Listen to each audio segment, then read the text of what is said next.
Good morning students. ഇന്ന് നമ്മൾ degree first ഇയറിൽ കോമൺ പേപ്പർ ആയിട്ടുള്ള ഇംഗ്ലീഷിലെ കോമൺ ടോപ്പിക് ഗ്രാമറിൽ വരുന്ന രണ്ടാമത്തെ ടോപ്പിക്കായ പ്രോനൗൺസ് ആണ് പഠിക്കാൻ പോകുന്നത്. അപ്പോൾ നമുക്ക് ഈ പ്രോനൗൺസ് എന്താണെന്ന് മനസ്സിലാക്കാം. പ്രോനൗൺസ് എന്ന് പറയുമ്പോൾ സിമ്പിൾ ആയിട്ട് pronoun is A word used instead of A noun. അതാണ് പ്രോനൗൺ. അതായത് ഒരു നൗണിന് പകരം ഉപയോഗിക്കുന്ന ഏത് വേർഡും പ്രോനൗൺ ആണ്. എക്സാമ്പിളുകൾ പറയുവാണെങ്കിൽ he, she, it, you, yourself, himself, myself, we, our, പിന്നെ I, who, whose, this, that, those, which, ഇതെല്ലാം ഐദർ, നൈദർ, ഇതെല്ലാം പ്രോനൗൺസ് തന്നെയാണ്. മലയാളത്തിൽ ഇതിനെ സർവനാമങ്ങൾ എന്നാണ് പറയുന്നത്. അപ്പോൾ നൗൺ എന്ന് പറഞ്ഞാൽ നെയിം എന്നാണ് അർത്ഥം. നമ്മൾ ചുറ്റും കാണുന്ന എല്ലാം തന്നെ നൗൺസ് ആണ്. നൗൺ എന്ന് പറയുമ്പോൾ the name of a person, place or thing. അതായത് നമ്മൾ ചുറ്റും കാണുന്ന സാധനങ്ങളായിട്ടുള്ള window, door, floor, ceiling, fan, switch, bag, book, Raju, Sita, Delhi, India, ഇതെല്ലാം തന്നെ നൗൺസ് ആണ്. അപ്പോൾ ഈ നൗണ് നമ്മൾ സംസാരിക്കുമ്പോൾ ഒരു നൗൺ വീണ്ടും വീണ്ടും എടുത്ത് പറഞ്ഞ് വിരസത ഉണ്ടാക്കാതിരിക്കാൻ വേണ്ടിയിട്ടാണ് നമ്മൾ പ്രോനൗൺസ് ഉപയോഗിക്കുന്നത്. For example, Raju is my friend, he is A good boy എന്ന് പറയുമ്പോൾ നമ്മൾ Raju is my friend, Raju is A good boy, അങ്ങനെ വീണ്ടും വീണ്ടും ഈ പേര് റിപ്പീറ്റ് ചെയ്യാതിരിക്കാൻ വേണ്ടിയിട്ട് നമ്മൾ അവിടെ ഉപയോഗിച്ച വാക്ക് ഹീ ആണ്. അപ്പോൾ ഹീ ആണ് പ്രോനൗൺ. അപ്പോൾ ബേസിക് ആയിട്ട് പ്രോനൗൺ എന്താണെന്ന് മനസ്സിലായി എന്ന് ഞാൻ വിചാരിക്കുന്നു. സർവനാമങ്ങളാണ് പ്രോനൗൺസ്. അപ്പോൾ നമുക്ക് പ്രോനൗൺസ് എത്ര തരമുണ്ട്, അത് ഏതൊക്കെയാണ്, അതെങ്ങനെയൊക്കെയാണ് ഉപയോഗിക്കേണ്ടതെന്ന് മനസ്സിലാക്കാം. പ്രധാനമായിട്ടും പ്രോനൗൺസ് 7 തരമാണ് ഉള്ളത്.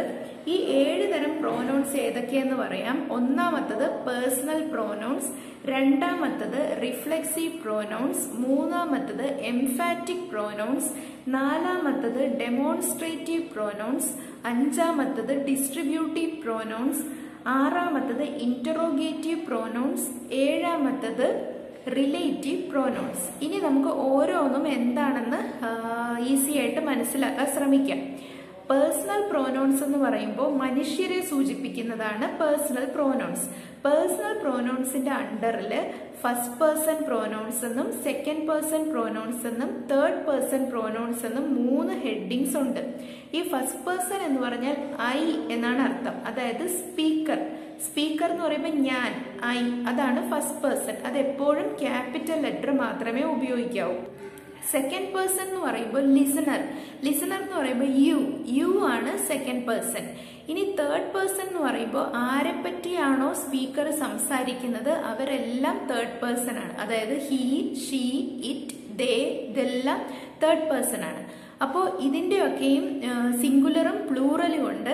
അതായത് ഐ സിംഗുലർ ആണ്, അതിൻ്റെ പ്ലൂറൽ വി ആണ്, ഞാൻ, ഞങ്ങൾ. ഇനി യു എന്ന് പറയുന്നത് സിംഗുലറായിട്ടും പ്ലൂറലായിട്ടും ഉപയോഗിക്കാവുന്ന വേർഡാണ്. അത് നമ്മൾ ഒരു എക്സാമ്പിൾ പറയുകയാണെങ്കിൽ ഒരു ടീച്ചർ വേണമെങ്കിൽ കുട്ടികളോട് യു സ്റ്റാൻഡപ്പ് എന്ന് പറയുമ്പോൾ എല്ലാ കുട്ടികളെയും ഉദ്ദേശിക്കാം, എന്നാൽ ഒരു കുട്ടിയോടും അത് പറയാം. അപ്പോൾ യു സിംഗുലറായിട്ടും പ്ലൂറലായിട്ടും ഉപയോഗിക്കാം. ഇനി തേർഡ് പേഴ്സൺ എന്ന് പറയുമ്പോൾ ഹി, ഷീ, ഇറ്റ്, ദേ, പിന്നെ എല്ലാ പേരുകളും സീത, രാജു, ജോൺ, ഇങ്ങനെയുള്ള എല്ലാ പേരുകളും തേർഡ് പേഴ്സണിലാണ് വരുന്നത്. അപ്പോൾ ബേസിക് ആയിട്ട് ഇതൊക്കെയാണ് പേഴ്സണൽ പ്രോനൗൺസ്. ഇനി അടുത്തത് നമുക്ക് റിഫ്ലെക്സീവ് പ്രോനൗൺസ് എന്താണെന്നും എംഫാറ്റിക് പ്രോനൗൺസ് എന്താണെന്നും മനസ്സിലാക്കാം. റിഫ്ലെക്സീവ് പ്രോനൗൺസും എംഫാറ്റിക് പ്രോനൗൺസും നമുക്ക് ഒരു ഹെഡിങ്ങിന്റെ അടിയിൽ മനസ്സിലാക്കാവുന്ന കാര്യങ്ങളാണ്. റിഫ്ലെക്സീവ് പ്രോനൗണും എംഫാറ്റിക് പ്രോനൗണും ഒരേ വാക്കുകൾ തന്നെയാണ്. പക്ഷേ അത് സെന്റൻസിൽ എങ്ങനെയാണ് ഉപയോഗിച്ചിരിക്കുന്നത് അല്ലെങ്കിൽ ഏത് സ്ഥാനത്താണ് ഉപയോഗിച്ചിരിക്കുന്നത് എന്ന് നോക്കിയിട്ടാണ് നമ്മളത് റിഫ്ലെക്സീവ് എന്നും എംഫാറ്റിക് എന്നും തരംതിരിക്കുന്നത്. അതായത് സെൽഫ്, SELF, സെൽഫ്, അതിന്റെ പ്ലൂറൽ SELVES, സെൽഫ്സ്. ഇതാണ് റിഫ്ലെക്സീവ് പ്രോനൗണും എംഫാറ്റിക് പ്രോനൗണും. എക്സാമ്പിൾ പറയുകയാണെങ്കിൽ my self, your self, our self, our selfs, itself, ഇതെല്ലാം herself, himself, ഇത്രയുമാണ് റിഫ്ലെക്സീവ് പ്രോനൗൺ അല്ലെങ്കിൽ എംഫാറ്റിക് പ്രോനൗൺ ആയിട്ട് വരുന്നത്. ഇനി നിങ്ങൾക്ക് ഇതിനകത്ത് പ്രധാനമായിട്ടുള്ള വർക്ക് എന്താണെന്ന് പറഞ്ഞാൽ സെന്റൻസുകൾ തന്നിട്ടുണ്ടാവും. അതിനകത്ത് അത് റിഫ്ലെക്സീവ് പ്രോനൗൺ ആണോ അതോ എംഫാറ്റിക് പ്രോനൗൺ ആണോ എന്ന് കണ്ടുപിടിക്കേണ്ടതാണ് നിങ്ങളുടെ ജോലി. ഇത് വളരെ സിമ്പിൾ ആണ്, ഇതൊരു ടെക്നിക്കാണ്. റിഫ്ലെക്സീവ് പ്രോനൗൺ ആണെങ്കിൽ ആ സെൽഫ് അല്ലെങ്കിൽ സെൽഫ്സിൽ അവസാനിക്കുന്ന വേർഡ് നൗണിനോട് ചേർന്ന് വരും. എംഫാറ്റിക് പ്രോനൗൺ ആണെങ്കിൽ സെൽഫ് അല്ലെങ്കിൽ സെൽഫ്സിൽ അവസാനിക്കുന്ന വാക്ക് നൗണിനോട് ചേർന്ന് വരും. റിഫ്ലെക്സീവ് പ്രോനൗൺ ആണെങ്കിൽ നൗണിന് ശേഷം അറ്റ്ലീസ്റ്റ് ഒരു വാക്കെങ്കിലും കഴിഞ്ഞിട്ടായിരിക്കും, അല്ലെങ്കിൽ 1, 2, 3 വാക്കുകൾ കഴിഞ്ഞിട്ടായിരിക്കും ആ സെൽഫ് അല്ലെങ്കിൽ സെൽഫ്സിൽ അവസാനിക്കുന്ന വേർഡ് വരുന്നത്. Example, she herself cooked her meal. അത് എംഫാറ്റിക് പ്രോനൗൺ ആണ്, കാരണം ഷീ എന്ന് പറയുന്ന നൗണിനോട് ചേർന്നാണ് ഹെർസെൽഫ് വന്നിരിക്കുന്നത്. മറ്റൊരു എക്സാമ്പിൾ പറയുകയാണെങ്കിൽ, she cooked her meal herself. അതിനകത്ത് ഷീ കഴിഞ്ഞ് കുക്ക്ഡ് ഹെർ മീൽ, അങ്ങനെ 1, 2, 3 വാക്കുകൾ കൂടി കഴിഞ്ഞിട്ടാണ് സെൽഫിൽ അവസാനിക്കുന്ന വേർഡ് വന്നിരിക്കുന്നത്. അപ്പോൾ അതുകൊണ്ട് അത് റിഫ്ലെക്സീവ് പ്രോനൗൺ ആണ്. ഇനി ഒരു കാര്യം കൂടി മനസ്സിലാക്കേണ്ടത്, സിംഗുലർ ആയിട്ടുള്ള വേർഡിനോടൊപ്പം സെൽഫ് എന്നും പ്ലൂറൽ ആയിട്ടുള്ള വേർഡിനോടൊപ്പം സെൽഫ്സ് എന്നുമാണ് വരുന്നത്. അതായത് ആർ സെൽഫ്സ് എന്നേ എപ്പോഴും വരുള്ളൂ, അവരിനോടൊപ്പം ഒരിക്കലും സെൽഫ് വരില്ല. Because the word our is plural. ഇനി നമുക്ക് ഇപ്പൊ ഇത് ബേസിക് ആയിട്ട് മനസ്സിലായെന്ന് വിചാരിക്കുന്നു. അടുത്ത ഹെഡിങ് ആയിട്ടുള്ള ഡെമോൺസ്ട്രേറ്റീവ് പ്രോനൗൺസിലേക്കാണ് പോകുന്നത്. ഡെമോൺസ്ട്രേറ്റീവ് പ്രോനൗൺ എന്ന് പറഞ്ഞാൽ ചൂണ്ടിക്കാണിക്കുന്നു എന്നുള്ള ഒരു സംഭവം നിങ്ങൾ മനസ്സിൽ വിചാരിച്ചാൽ മതി. അതായത് ദിസ്, ദാറ്റ്, ദീസ്, ദോസ്, ഈ 4 വാക്കുകളാണ് ഡെമോൺസ്ട്രേറ്റീവ് പ്രോനൗൺസ്. ഡെമോൺസ്ട്രേറ്റ് ചെയ്യുക എന്ന് പറഞ്ഞാൽ ചൂണ്ടിക്കാണിക്കുക എന്നാണ് അർത്ഥം. ദിസ് എന്ന് പറഞ്ഞാൽ ഇത്, ദീസ് എന്ന് പറഞ്ഞാൽ ഇതെല്ലാം, ദാറ്റ് എന്ന് പറഞ്ഞാൽ അത്, ദോസ് എന്ന് പറഞ്ഞാൽ അതെല്ലാം. അപ്പൊ ഈ ദിസും ദാറ്റും സിംഗുലർ ആണ്, ദീസും ദോസും പ്ലൂറൽ ആണ്. ഇത്രയുമാണ് ഡെമോൺസ്ട്രേറ്റീവ് പ്രോനൗൺസിന്റെ അണ്ടറിൽ നിങ്ങൾ മനസ്സിലാക്കേണ്ട കാര്യങ്ങൾ. ഇനി അടുത്ത ടോപ്പിക്കിലേക്ക് പോവുകയാണെങ്കിൽ ഡിസ്ട്രിബ്യൂട്ടീവ് പ്രോനൗൺസ്. ഡിസ്ട്രിബ്യൂഷൻ എന്ന് പറഞ്ഞാൽ തന്നെ നമുക്ക് അറിയാലോ, വിതരണം ചെയ്യുക. അപ്പോൾ ഡിസ്ട്രിബ്യൂട്ടീവ് പ്രോനൗൺസിൽ വരുന്ന പ്രധാനപ്പെട്ട 3 വാക്കുകൾ ഈച്ച്, ഐദർ, നൈദർ. ഈദർ എന്നും നീദർ എന്നും അതിന് പ്രൊനൗൺസിയേഷൻ ഉണ്ട്. ഈച്ച്, ഐദർ, നൈദർ, അല്ലെങ്കിൽ ഈച്ച്, ഈദർ, നീദർ, ഈ 3 വാക്കുകളുമാണ് ഡിസ്ട്രിബ്യൂട്ടീവ് പ്രോനൗൺസിൽ വരുന്നത്. ഇതിന്റെ അർത്ഥം മനസ്സിലാക്കിയാൽ തന്നെ കാര്യം ഈസിയാണ്. ഈച്ച് എന്ന് പറഞ്ഞാൽ ഓരോന്നും, ഐദർ എന്ന് പറഞ്ഞാൽ ഏതെങ്കിലും ഒന്ന്, നൈദർ എന്ന് പറഞ്ഞാൽ ഒന്നും അല്ല എന്നാണ് ബേസിക്കലി ഇതിന്റെ അർത്ഥം. അതായത് ഒരു എക്സാമ്പിൾ പറയുവാണെങ്കിൽ, each of the boys had a pencil. ഓരോ ബോയ്സിനും, ഓരോരുത്തർക്കും എന്നാണ് ഈച്ച് എന്നുള്ള വാക്കിന്റെ അർത്ഥം. ഈച്ച്, ഈതർ, നീതർ ഇതെല്ലാം സിംഗുലർ വേർഡ്സ് ആണ്, സിംഗുലർ പ്രോനൗൺസ് ആണ്, സിംഗുലർ സബ്ജക്റ്റുകളാണ്. അടുത്തത്, you may do either of these ways. ഏതെങ്കിലും ഒരു രീതിയിൽ നിങ്ങൾക്ക് ചെയ്യാം, അതാണ് ഇവിടെ ഐദറിന്റെ അർത്ഥം. Neither of you can go home until the work is done. ആർക്കും പോകാൻ പറ്റില്ല ജോലി കഴിഞ്ഞില്ലെങ്കിൽ എന്നാണ് ഇവിടെ നൈദർ എന്നുള്ള വേർഡിന്റെ അർത്ഥം. ഇനി നമുക്ക് പ്രധാനമായിട്ട് അടുത്ത ഹെഡിങ്ങിലേക്ക് പോകാം. അത് ഇന്ററോഗേറ്റീവ് പ്രോനൗൺ ആണ്.